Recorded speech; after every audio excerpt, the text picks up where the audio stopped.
Well, Meghan Markle has finally done it. Just when it seemed like her image couldn't take another blow, the universe answered back this time, with the full force of Sir David Attenborough himself, the legendary voice of nature, the man synonymous with truth, science, and environmental activism, just publicly rejected Meghan Markle's lifestyle brand, and it wasn't subtle. His words, just four of them, "Don't use my name," have shattered what little credibility remained around American Riviera orchard.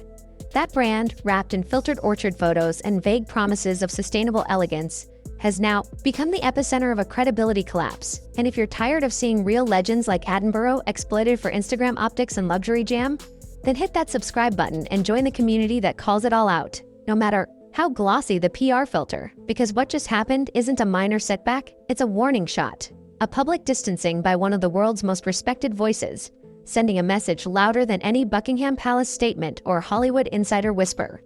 Meghan's brand-building game just ran into a wall of earned integrity, and that wall won't budge.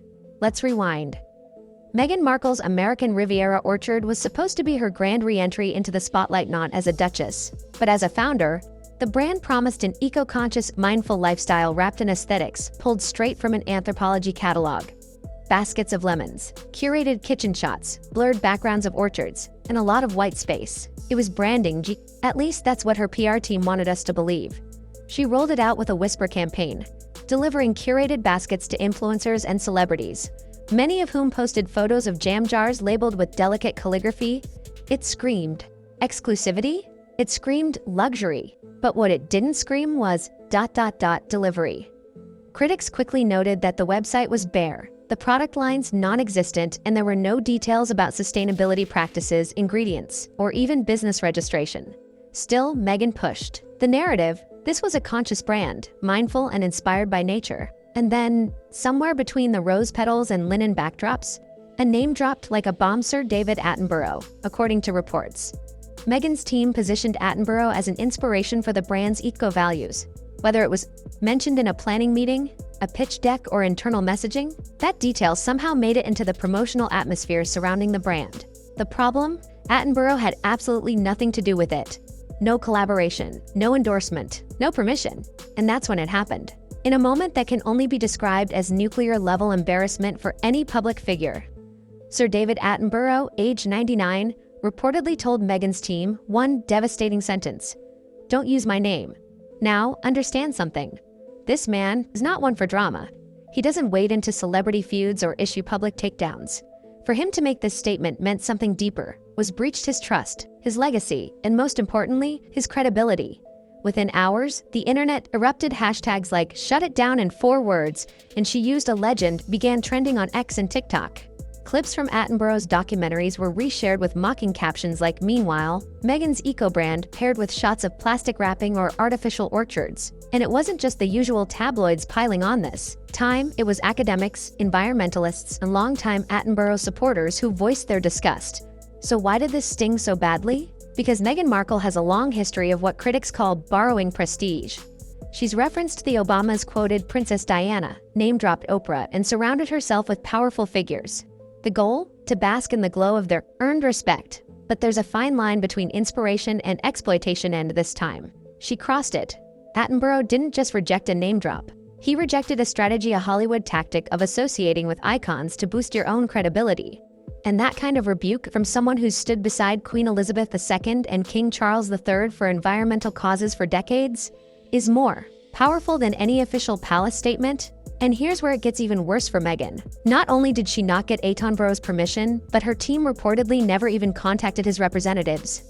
The implication? They assumed it was okay to casually associate with a global icon and use his legacy to promote luxury jam and branded flower sprinkles. Critics have called it one of the most shameless credibility grabs in recent celebrity history.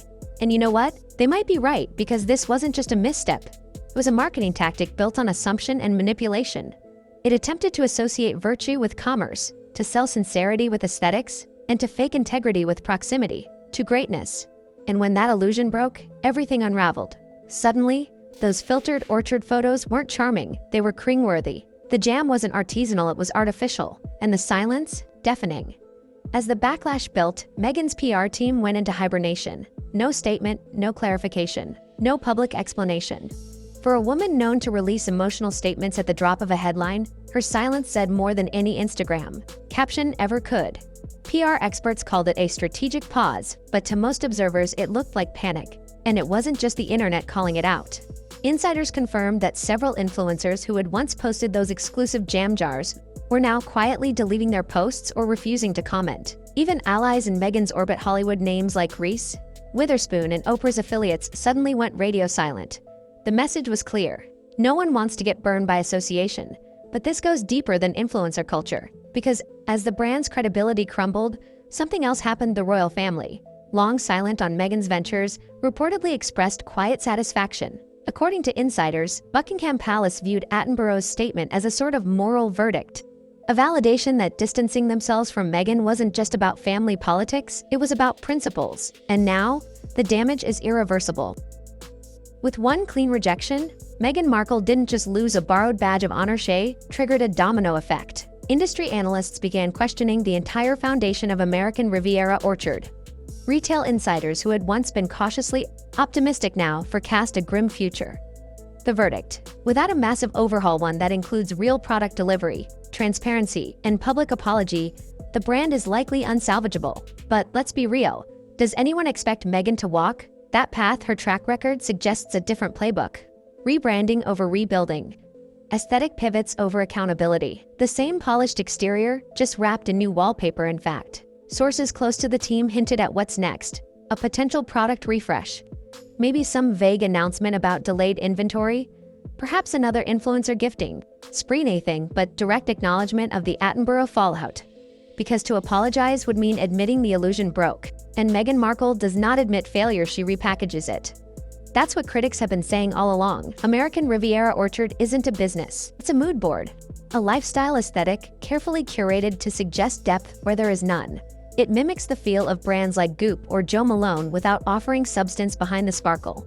From the start, the rollout felt like style over strategy. The jam jars weren't available for purchase. The website offered no products or mission details, and the sustainability claims had no documentation. Meanwhile, the imagery, gold-trimmed kitchen counters, manicured gardens, gold orchard walks, was pure visual seduction. It told a story Meghan wanted the world to believe. She's grounded, eco-conscious, thoughtful, organic. But when that illusion tried to lean on the gravitas of a man who's spent nearly a century defending the planet, the spin hit a wall, and that wall hit back. David Attenborough's response didn't come with a press conference or emotional essay, just for words that cut through every layer of PR fluff. "Don't use my name." It was firm, clean, devastating, and most importantly, it revealed something essentially saw right through it. The public saw it too. Social media didn't just mock Meghan, they rallied behind Attenborough. Memes flooded in, pairing his documentaries with sarcastic commentary. Comment sections exploded with people saying this was the final straw. "You don't drag Attenborough into this," one user wrote. "That man taught us to love the planet, not sell overpriced jam."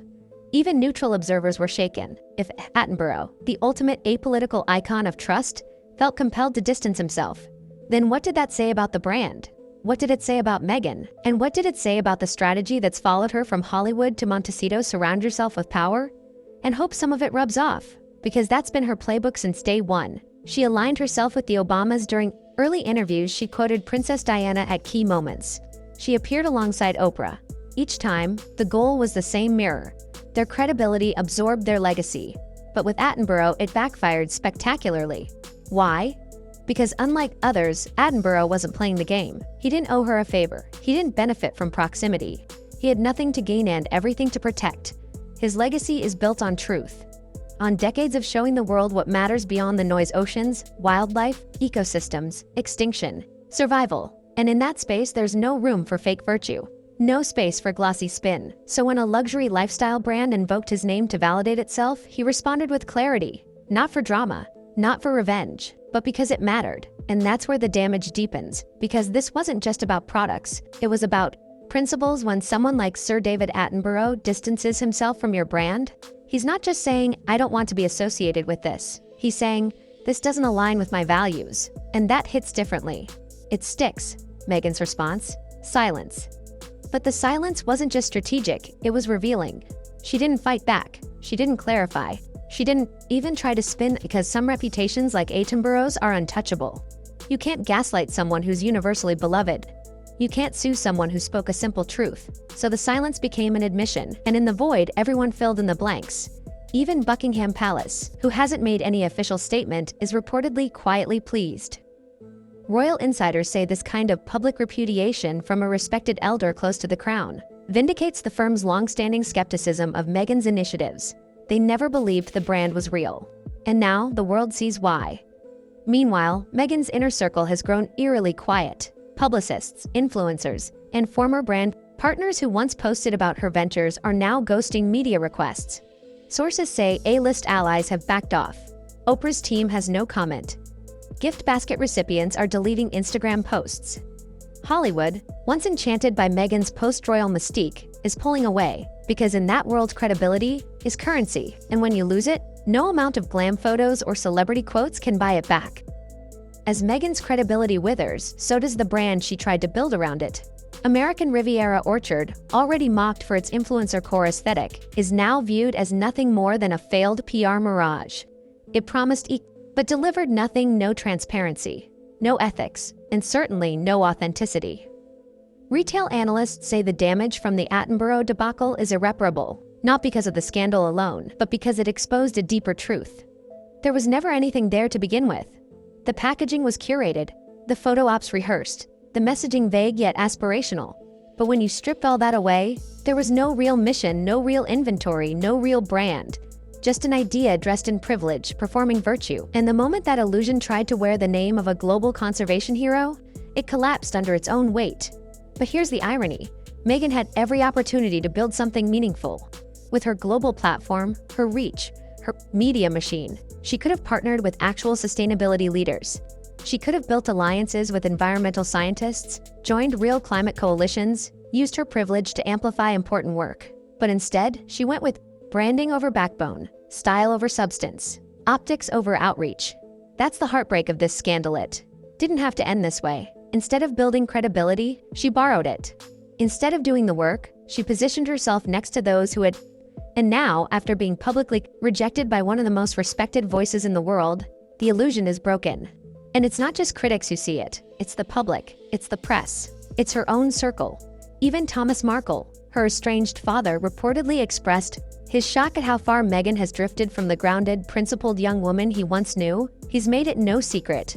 He believes her new persona is a calculated performance, shaped more by PR consultants than personal conviction. And while some dismiss his commentary as bitter, there's no denying that his voice adds another layer to the growing chorus of disillusionment. Meanwhile, Prince Harry remains silent. His own reputation, already battered by years of public backlash, has now become tethered to the crumbling empire of his wife's ventures. Every misstep she makes reflects on him.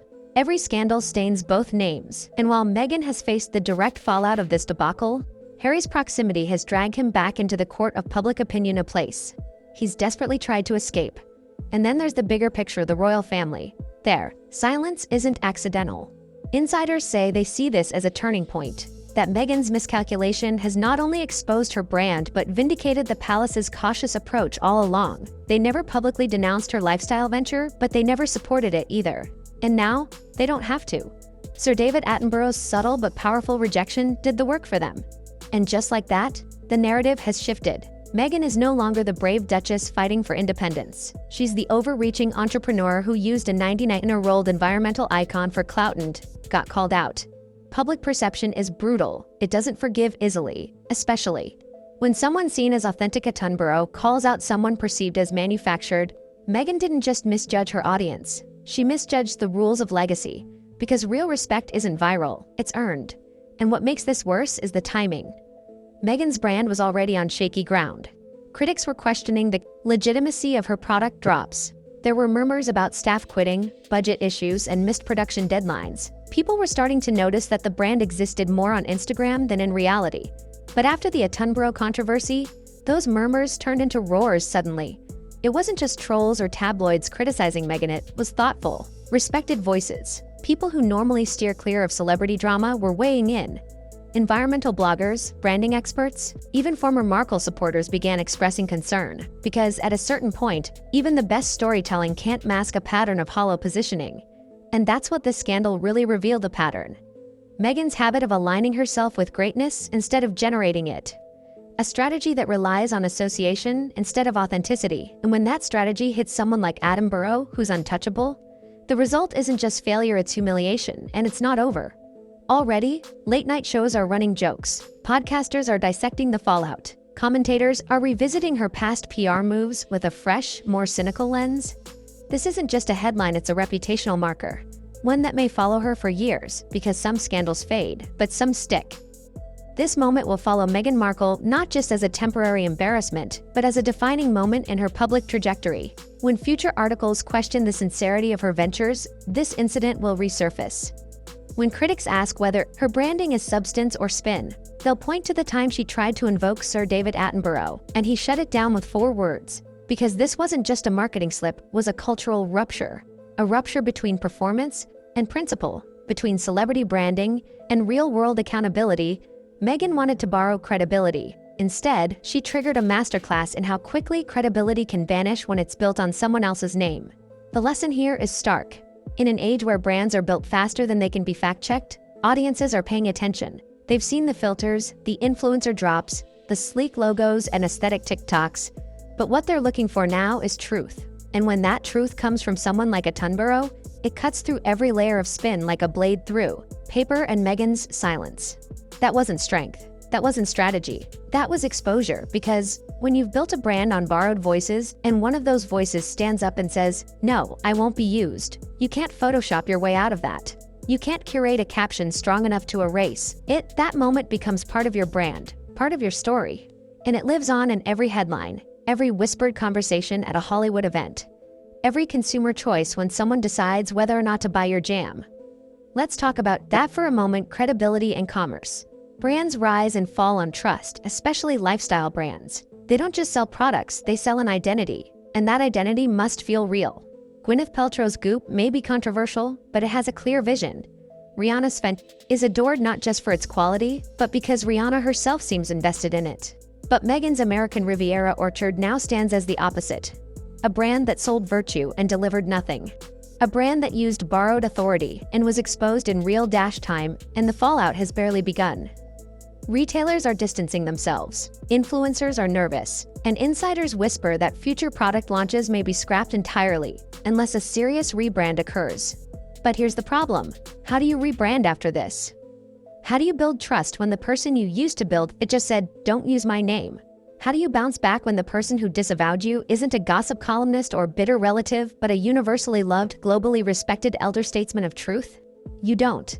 At least, not easily. What Meghan faces now is a steep climb, back to credibility. And to be blunt, most observers don't believe she'll make it. Not because she lacks talent, not because she lacks a platform, but because she's never shown the one thing you can't fake: humility. And humility is exactly what this situation demands. It demands a public acknowledgement of overreach. It demands an apology. It demands transparency, not just for Attenborough, but for the audience that's been asked to buy into her brand. Will she do it? Only time will tell. But if history is any guide, we'll probably get another aesthetic rebrand, a curated relaunch, and some vague language about inspiration and lessons learned. And that's the tragedy, because when people show you who they are, like Sir David Attenborough just did, we should listen. He didn't rage, he didn't retaliate, he just said, "Don't use my name." And in doing so, he reminded all of us that some reputations are earned through decades of hard work, not photo ops. Some voices speak louder through restraint than through scandal. And some legends don't need to clap back because their integrity does the talking. So let's not forget this moment. Not just because it exposed a PR stunt, but because it revealed the difference between what's real and what's rehearsed, between legacy and leverage, between authenticity and appropriation. And if you're tired of the smoke and mirrors, of celebrity brands built on borrowed names, of curated perfection without truth behind it, then this is your place. Hit that subscribe button, drop a comment, and let's keep shining a light on the stories they don't want told, because truth isn't trending, it's timeless. And people like Sir David Attenborough, they don't just protect the planet, they protect the truth.